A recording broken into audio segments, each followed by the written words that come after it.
Alright, I'm recording this video at 3:24 a.m. 12/13/2022. Targeted individual, Robert Nathaniel Sills, online video diary, volume 1. This is video 2, introduction, first encounter, part 2. It is 1:42 a.m. 12/13/2022, Murfreesboro, Tennessee. Welcome back to all my viewers watching this series of videos called Targeted Individual, Robert Nathaniel Sills, Online Video Diary, Volume 1. This video is my second video so far to the series. If you have not watched video 1, Introduction, First Encounter, Part 1, then I encourage you to stop viewing this video right now and go watch Part 1 to this second video, which is a continuance of the first one before it. If you decide to keep watching this video first, at least go back after this one's over and watch the first one. That way you can get a clear picture of the full story of how everything happened.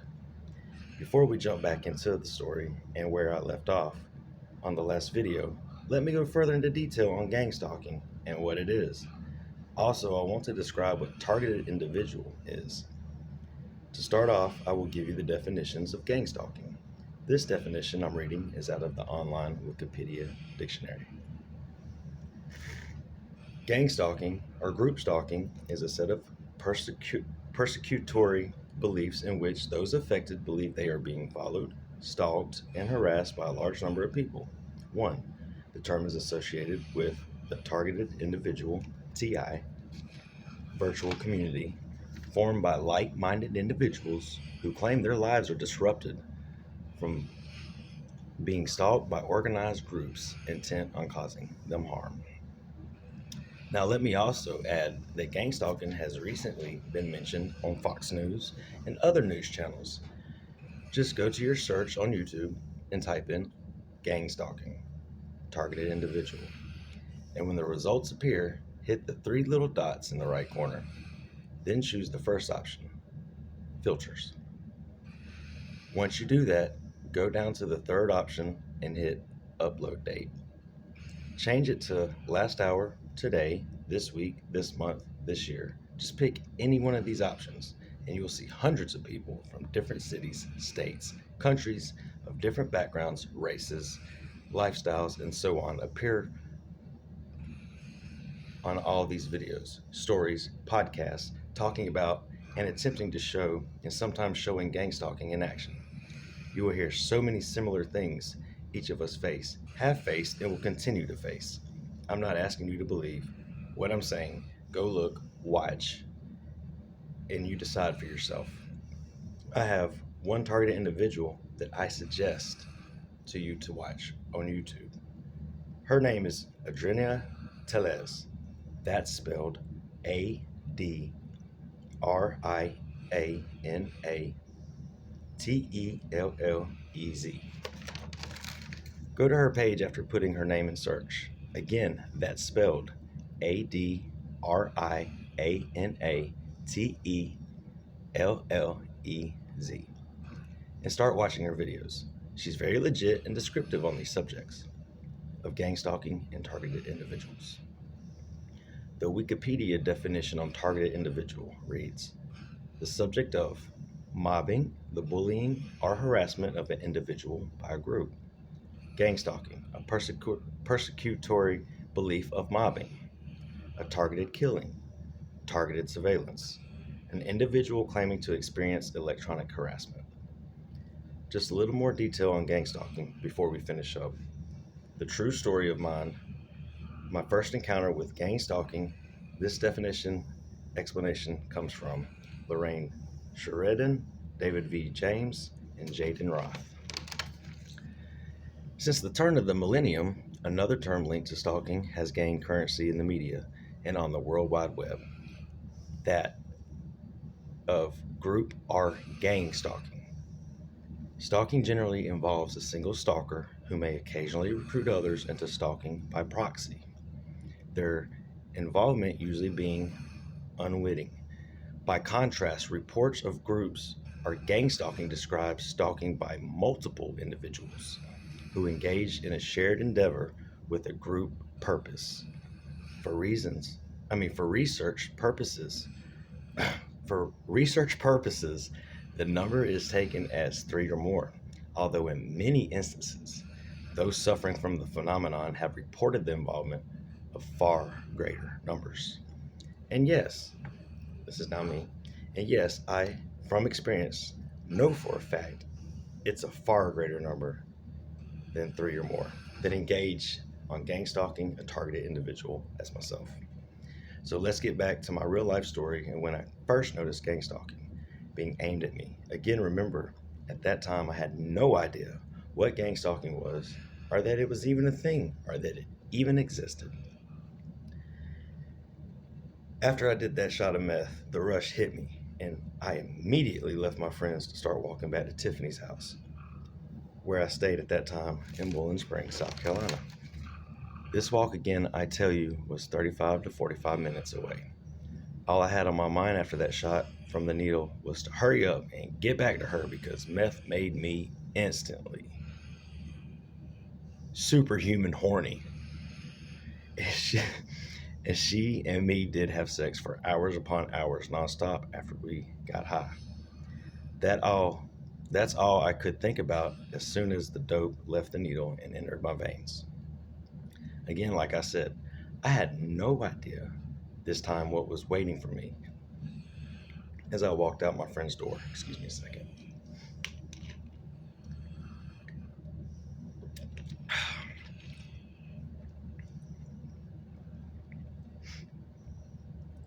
This 35 to 45-minute walk turned into hours, and let me tell you why. As soon as I stepped outside and he shut his door, I headed up the street. I noticed two or three cars oddly parked on the side of the road. They were like at angles, just really odd the way they were parked. And it was still daytime, and they had their headlights on. They started to flash their lights repeatedly, and then I heard multiple horns start honking all around me in a not so normal manner. I thought it was strange and different, but didn't think much of it till I approached the cars with their headlights on and flashing at me. As I walked past, I looked at the drivers and they immediately pulled off. Each driver was staring me down hard and laughing ballistically. I didn't know them and they looked like your normal everyday citizen that had money and was just a normal person in society. The cars were white and new looking. As they passed me, I thought it was weird, but still didn't think too much on it. I wanted Tiffany, sex, and fast, so I kept walking as fast as I could toward her house. As I turned off the street, leaving out the trailer park and onto the main road, which was YHWH, multiple cars started flashing their lights at me, laying on their horns, yelling crazy, hateful stuff out their windows as they passed by, rearing up their engines, and would turn their blinkers on, but they would turn their blinkers on and not get over. Sorry, my writing's a little, did it kind of fast. Let me start that part over. Multiple cars started flashing their lights at me, laying on their horns, yelling crazy, hateful stuff out the windows as they passed by, rearing up their engines, and would turn their blinkers on, but not get over as they got beside me and would turn them off a little ways past me. This time it wasn't two or three cars. It was what seemed to be like in the 20 or 30s car range. It literally went on for a good 10 minutes of my walk down Nashville Highway as I was headed back to Tiffany's.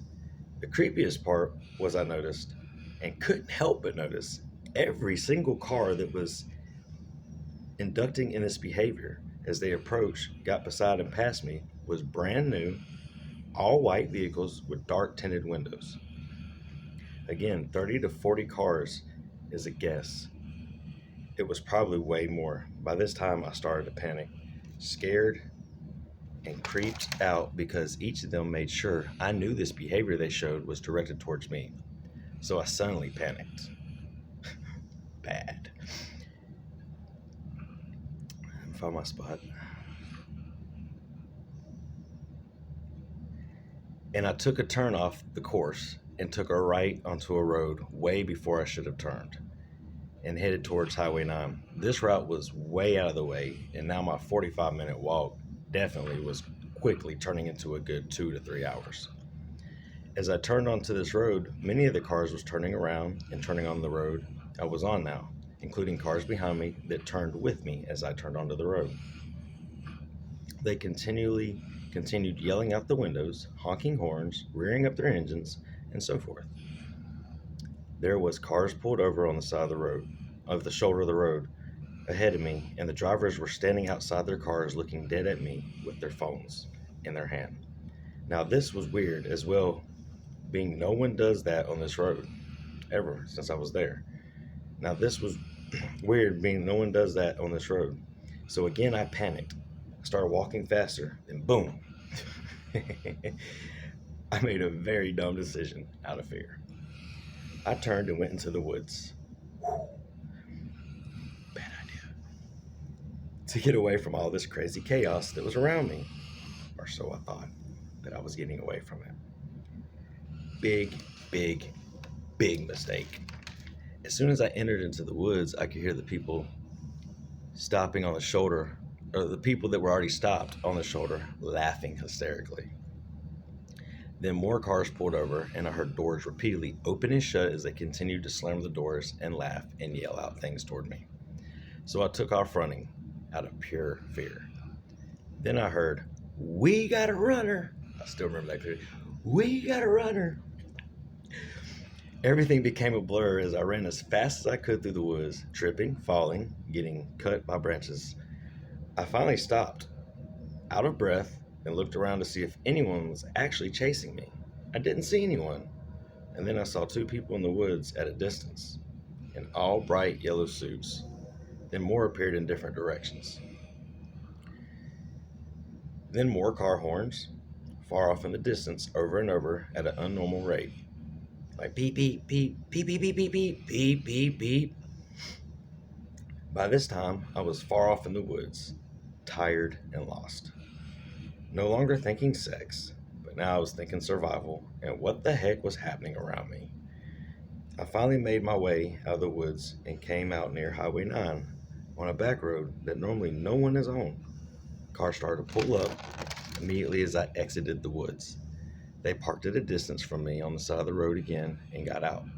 To avoid them, I ran through people's backyards and onto Highway 9. Whew. Let me get another drink of water. Hold up. Flashbacks.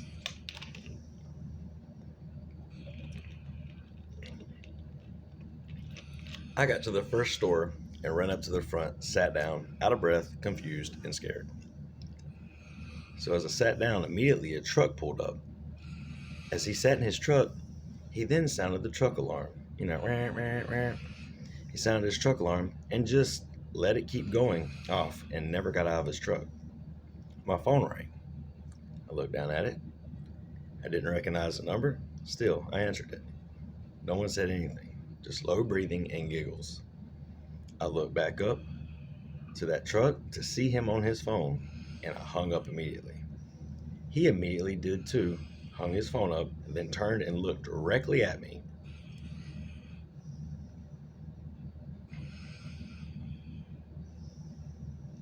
With his truck alarm still going off. So I got up and took off running again towards Tiffany's down Highway 9. He never got out of his truck to go into the store. He backed out and flew past me hitting his horn.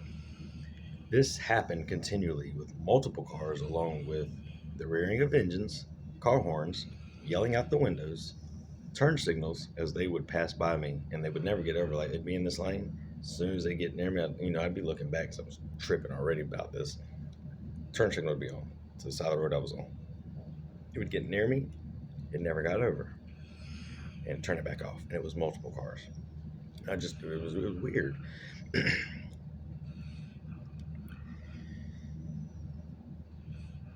By now, I'm running as much as I could to get back to Tiffany's house.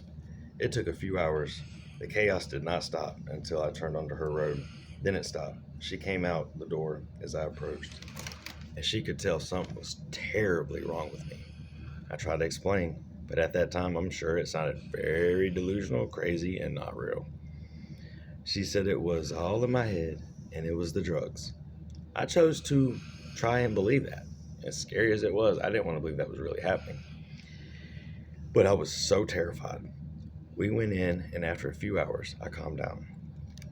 This is just the first of many more real life events that have happened to me over the years in over 12 different states and numerous cities. And not every time was a high. Well, we'll talk more about these stories on these events in future videos in this series. Again, to all my viewers, new and old, thank you for your time. Feel free to share and comment below. This is Robert Nathaniel Sills signing out for now. A new video will be coming out soon as we dive deeper into gang stalking, targeted individuals, and my online video diary. It's so crazy. Thank you all and have a blessed day or night, depending on what time it is there. It is 2:51 a.m., 12/13/22, Murfreesboro, Tennessee. Dear Father, Abba Father, Yahweh, thank you for another day. Bless those watching this video, and amen. I love you, Jacob and Olivia.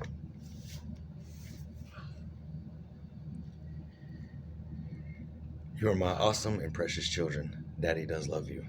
So until next time and next video, everyone stay safe and positive. Peace.